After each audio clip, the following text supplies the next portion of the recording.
content of the course you're teaching next semester is going to be different than Yeah, we're going to do more learning organization models. Okay. So, yeah. So we'll build beyond that. I have a number of books called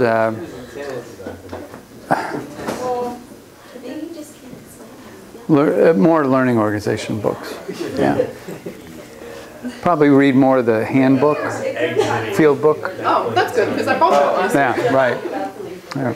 Actually, the article that I have is grounded on the learning organization and organizational culture. Okay, yeah, good. I was going to bring the organizational culture book for you. I forgot. Oh, remind me something. Okay. All right, let's get at families for a little bit. You read in your book about Watzlawick, the pragmatics of human communication. So that's a cybernetic approach to interpersonal communication or group communication. So we'll make sure we hit Watzlawick, and I want to make sure we talk about a little bit about Bateson and Friedman in connection to this. Gregory Bateson and Edwin Friedman are names you ought to put into this too. Bateson was a anthropologist, but he had a lot of thoughts about systems and how systems work. He talked about ecology a lot.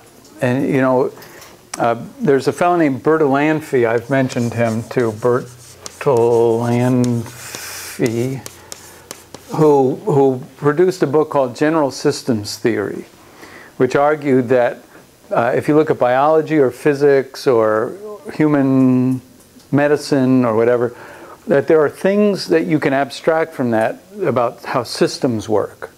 And so you could create a general system theory. And so people like Bertalanffy and Bateson talked about the fact that life is structured in terms of complex interacting parts that work together to achieve purposes, and that you need to think of human beings in terms of the systems in which they participate. And so Watzlawick was a worker, counselor in a veterans hospital in Palo Alto, California, where they were working with veterans who were having a hard time reconnecting with society. And so they were trying to counsel them on the basis of Freudian psychology. You know, talking about their dreams and talking about their backgrounds and history and resolving childhood conflicts and all that stuff. And they weren't getting to where, you know, anywhere too fast with that. So they said, you know, what we need to do is to teach, we need to watch these people in their interactions with others and teach them more productive patterns of interaction with people. So we can't work with the patient alone. We have to work with the patient and the people with whom the patient is interacting. And our method of restoring the ability to function in society will not be based on interpreting their childhood past or even figuring out why they do what they do, but on teaching them new behavioral patterns in their interaction with other people. And this was highly successful. So it became a form of counseling that kind of disregarded all of the probing of your childhood traumas and all of this stuff, and just functioned on the behaviors that you engaged in, and the patterns that formed, and were those productive patterns or unproductive patterns. And so you learned to adjust your patterns on the basis of whether it was resulting in what you wanted to have result. And so they looked at people, again, not that C's basic problem was not to figure themselves out, but that it was to learn how in their relationships with A and B they could achieve their goals, and that they could achieve their goals together. And this was achieved through communication and the learning of rules and patterns. There was a thing that sort of applies to this in New York, where there was a group of schizophrenics with whom it's very difficult to discuss, just to pin them down in conversation about a particular behavior and what the outcome was. But just by chance, the guy had sort of given up for the day, and they were all sitting in the lounge and they're watching this thing on HBO, Larry David's program. I don't know if you know him, but he's the guy that wrote Seinfeld. Okay. And the show is essentially one cringe-worthy moment after another because the behavior of the main character, he's unable to rein himself in. He can only be polite for so long, and then he acts out in some way. And all the people that were watching it identified immediately the behavior and went, oh boy, I've been there before. I can see what's coming. Suddenly they were thinking about the result of the behavior and So systems theories look at behaviors and the results of behaviors. We look at functions of things, not what's inside of it. Why did he do that? What is he thinking when he does that? I don't care. What is he doing, and what does he need to do differently? Is system approach. And from a schizophrenic standpoint, Murray Bowen in the 1950s was working with schizophrenics down in Georgetown University, Washington, D.C. area, and was getting nowhere with schizophrenics, and decided that the answer was to treat the schizophrenic family together. So he would bring in a family to his observation place for a week or a month, and they would live there somehow, and he would observe the interaction patterns between them.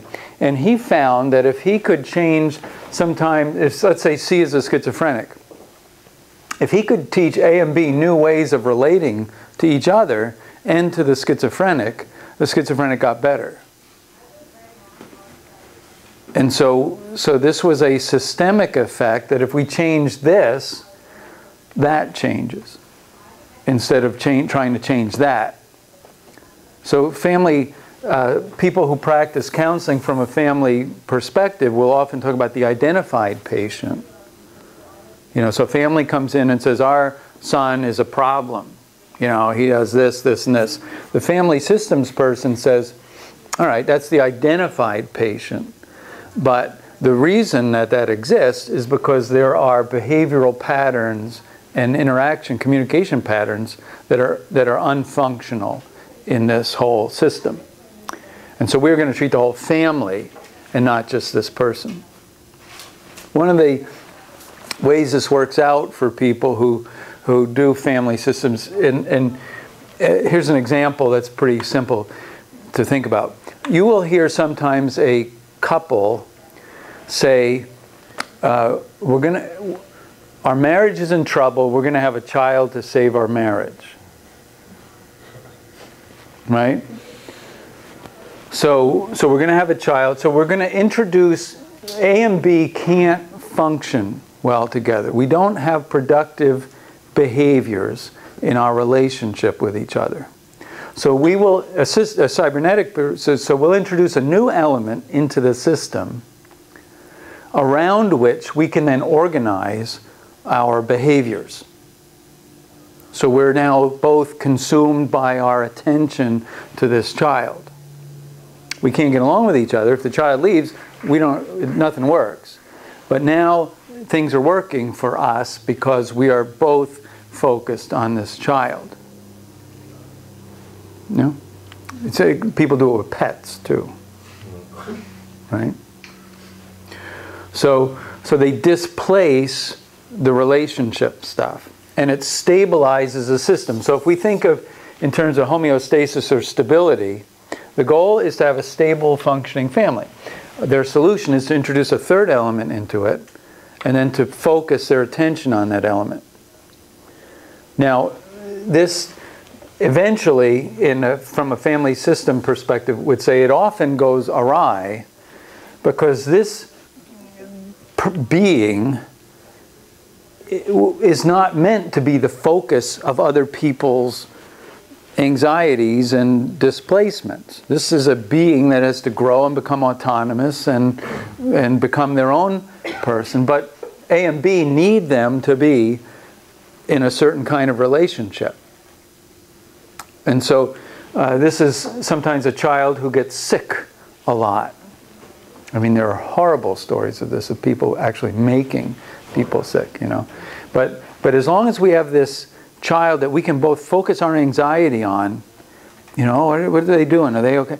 You know, it can actually, as part of the system, make the person act out as a way to escape the pressure of all of this, which becomes functional then, because now we both worry, oh, we're so worried about our son. He's just acting so poorly. Well, part of the reason he's acting so poorly is because you are focusing so much of your attention and giving that person certain requirements in the family. And so if you were to change, lo and behold, that would change too. So family systems looks at this question of displacement, of anxiety, and what happens. The idea of triangles is part of this, that people who are in conflict that they can't manage will bring in a third party. So, Joe? Doesn't that, by bringing in a third party and focusing on the C part, wouldn't that technically take away from handling the problems that are already with A and B? Yes. So without fixing that system, you can't technically work on a third party, because, I mean, it just doesn't make sense to me. Well, we often do. I mean, you send this child to a psychologist who tries to figure out their Freudian internal conflicts. But a family systems theorist will say, no, no, no, not so quick. We're going to improve your marriage or your relationship along with working with this person. Because we think that if you get better, they'll get better. So that's where the system versus the individual is part of it. And the idea of a triangle, so for instance, if we're having a conflict that's unsuccessful, it's highly likely that I will go and talk to someone else about it. So if Andrew and I were having a conflict, it's highly likely that I would talk to, let's say I talk to Melissa, I'd say, oh, I'm having this conflict with Andrew, you know. So I've just created a triangle where now my relationship, I'm not dealing with this, but I'm bringing someone else in who now has a problem of sorts with this person because they're part of my side in this. So you create, if there's tension here, I bring in another person who I stabilize with, and then they also have conflict with this person. So now it's A and C against B, and I feel okay because I have someone else that supports my feelings about C. So we invite. Now I have not learned how to work out my issues. I have not matured. I have not grown. I have displaced this issue. And so it doesn't fix anything. Right? So this is a problem. Is it in the DNA of this approach that let's say A and B are the parents, right, that their being a unit is a good thing? Is that assumed? Or am I throwing them off? Well, no, research, and this is research-based. Research-based stuff says that if A and B focus on their relationship and the quality of their relationship, it will significantly impact the well-being and productive functioning of a child. Okay, so that the goal is to improve the life of the child. Well, and yeah. I mean, part of somewhat theirs too. Right. Part of the question is, what is the see? Cybernetics. This system has a goal. What is its goal, towards which the behaviors and the patterns are moving? Now, in an addictive family, where one of the people is addicted, it's often the case that the family's function is to enable the family to go on in spite of the addiction issue. So people will make excuses for each other, they will keep secrets, they will cover it up. If you come home drunk and you fall in your own vomit, They clean you up, they wash the carpet, they put you in bed, and you wake up and you go on, right? So that's the goal of that family, is to stay, you know, appearing well and functioning. So everyone behaves in a way that does that. Now, if one child, you know, goes to school and writes an essay about, you know, my father coming home drunk and throwing up in the middle of the floor, all of a sudden now that has disturbed the goal of the system. So the child, you know, the parents are called in to talk to the guidance counselor, and they say, oh no, our child's just making this stuff up, you know, we're fine, everything's good. And then they put pressure on the child when the child goes home that, you don't do that. So it pushes people back into the behaviors that sustain the goal of the system. And it's very hard to change those systems without outside help, until somebody wakes up and says, this is not, we're achieving a goal. The goal, you know, we're achieving a certain goal, but that's not the goal we want to achieve. We want a different goal now, which means different behaviors, different patterns, which are really, families are resistant to, because we're comfortable, we know how to do this, we don't know how to do that. And so we don't feel comfortable. So we need support to function in new ways that will create new goals. How would you characterize, like, let's say a couple that decides to get married if they're having problems? Because they're not actually introducing a third person, but it is a new part of the system. Yeah. I mean, you can triangle in things, too. So they're triangling in the marriage. Itself. Right, yeah. So that's one. So now we talk about the marriage instead of talking about each other. Or house. Or house, or dog, or you know, whatever it is. So you can triangle in, and these triangles can be different. It can be our family against this person in relation to the school. You know, I mean, there's all kinds of combination things that can go on. What's that? My whole life is on the board. Yeah, this is all of it. You know. It's a nightmare. Well, Bowen says, and Bowen and Friedman say, anytime you have organized protoplasm, these things happen. So you can see this happening in animal, you know, behaviors. You can see this happening in human behaviors. It's just part of our mammalian composition to do this. You know, so, but part of our human capacity is to recognize it and to choose otherwise. And so when you know, the mother says, I've had enough of the alcoholic thing and it's damaging the children, she reframes things in terms of tough love and new behaviors, gets outside support, triangles in AA or Al-Anon or something, and now she's behaving in new patterns. She's sustained in that by this triangle, and who knows what's going to happen to this triangle, you know. It may explode, you know. But it's not going to function this way anymore. So Bowen is good about this, Murray Bowen. Friedman extends this model to organizations beyond families and nations. He says organizations function this way and nations function this way.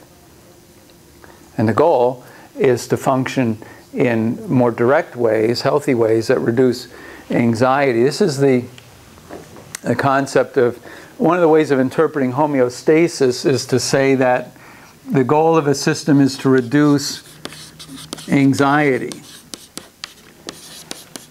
Now you find this reflected in a number of communication theories, like Fessinger's cognitive dissonance theory that you looked at in the book. So what's the point of cognitive dissonance theory? Well, I bought a car, but now I feel bad about it. So I have anxiety. You know, I have tension built up. So now I seek to relieve that tension by changing something else in the system. So I call the car, I cancel the order, or I change my belief about the car, that it really is a good car.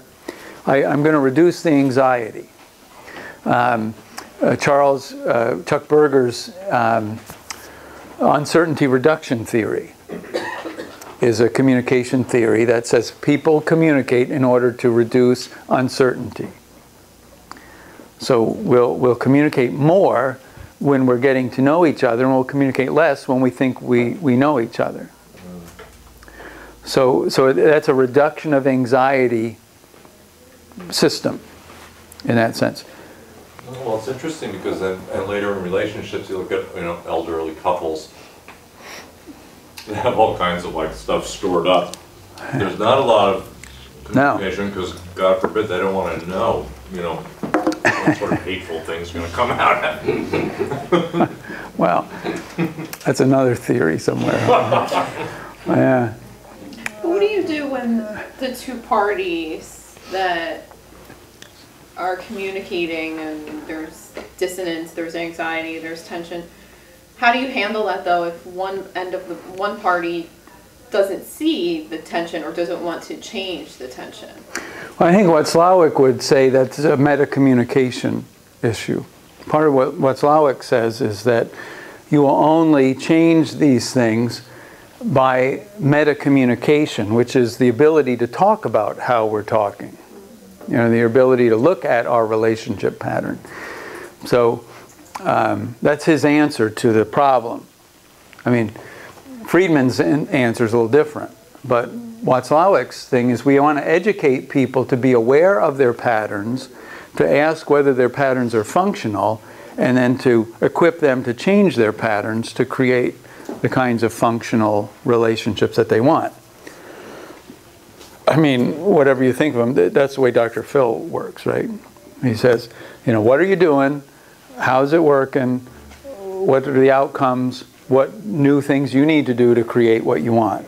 I mean, it's a simple formula, hard to implement. I'm just thinking of it in terms of the organizational setting, because in my reflection this week I talked about how in working with another division of my company there's a lot of dissonance and tension, and I see it but they don't. Right. So, you know, but it's not necessarily the type of environment in the company to say, well, let's sit down and talk about, you know. Well, that would be part of what Slavic would say, is that you want to engage somehow the party that thinks everything is fine and nothing's wrong in some kind of meta-communication to say, well, here's our goals and here's how we're feeling tension, here's the patterns that you do, and where they're not meshing with what we want. It's not simple. I'm not saying it's simple, but it's, In that case, with the tension and stuff, wouldn't your perceived tension be perceived based on what you think tension is?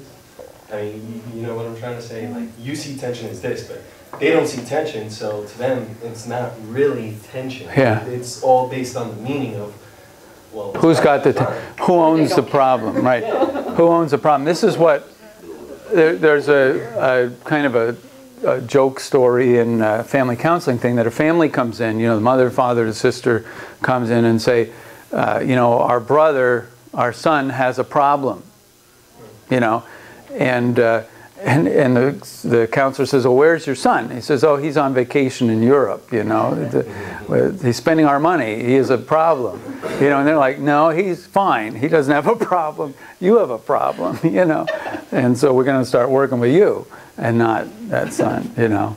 So yeah, who's got the problem here? Who owns the problem? So Friedman says that part of what happens in organizations is that when you have anxiety, there will be a drive toward uniformity and conformity. He calls it the herding instinct. That when we're threatened, we herd.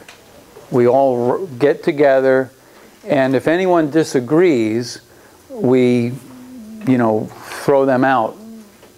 We all push, everyone's got to be on the same page. We got to pull together against the common enemy. And this is a typical behavior of organisms. You know, you can see it in wildebeests and, you know, buffalo and stuff. They herd when they're threatened. So he says in human life, then, that was maybe functional when we were out in the plains and lions were out there. But the problem is we live in a society today where there's constant anxiety. You know, we're anxious about this and that, and there's constant anxiety thrown at us. And so we lose, as an organization, the ability to be creative and to take risks. that the system that we're part of, our reaction to the system is to herd and to huddle and to avoid risk and creativity. So that we have to somehow find a way to change the anxiety in a system so that we can now think creatively, we can be adaptive, we can try something, get feedback, and try something new. So in conflict studies, we look at this in terms of the stress curve. I don't know if you're familiar with the idea of a stress curve. You know that there's, down here there's no stress and no productivity. You know, you're sleeping or you're just resting. And then you get a little stress. You know, oh, I got to go to the store, or I got to go get something. So you do it, and you go, and then you get some more stress. And there are optimum levels of stress for your productivity. You know, where you want to get something done, you have to do it. But you can go over the top and back down, where you start to get more stress but less productivity at some point. And as your stress and anxiety go up, now you're not thinking straight, you're making mistakes, you're frozen, you're paralyzed, you're fighting with other people. And so in this kind of an organization, you know, like I had a student once, years ago here, who worked in a state organization, a museum in the state. And they were going through a massive reorganization. They were letting people go left and right. Nobody knew if their job was secure tomorrow or not. The anxiety was huge. And the management was telling people, okay, now we're going to be creative about solving problems and all this stuff. But everyone was like, I don't even know if I have a job tomorrow. They couldn't even begin to think about being creative. And so this theory would say that the system is producing the behavior in the people. It's not the individual, it's the whole system, and they're relating to the system. So you're going to have to reduce the anxiety to some level where people can start to think. So you have to give them more security. You have to, you know, make a contract where they have a job for so long. Or you introduce a leader who is less anxious. And this is where the whole emotional intelligence thing comes in, if you ever read about emotional intelligence. Where if you have a leader who enters an anxious situation and does not become anxious themselves, but radiates some kind of confidence or capability, or we're going to be okay, we can do this. Well, it infects the organization, and everyone calms down and they can begin to be more productive. So humor is good this way. If you go into a group where you're trying to negotiate or do mediation, and everyone is deadly serious, you know, they're over here, and you're not getting anywhere. Their brains are in a regression. Their brains are functioning like a reptile brain at this point. Have you ever run into this, a three-brain theory? Just do it quick. You know, you have your spinal cord and your brain, and then you have more brain. So your brain is kind of a layered thing. One of the ways we can look at the brain. And that this is your thinking brain, you know, your neocortex. This is your mammal brain, and this is your reptile brain. So if you were an evolutionist, you know, they would say we've evolved, you know, from reptiles to mammals to humans. And so you have remnants of that in you. And the more stress and anxiety you have, you regress. This is a theory. I mean, anyway, it's one way of thinking about it.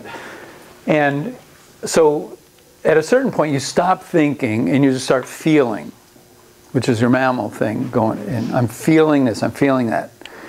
And then you push people further, and they either run, fight, flight, hide, bite, attack, you know.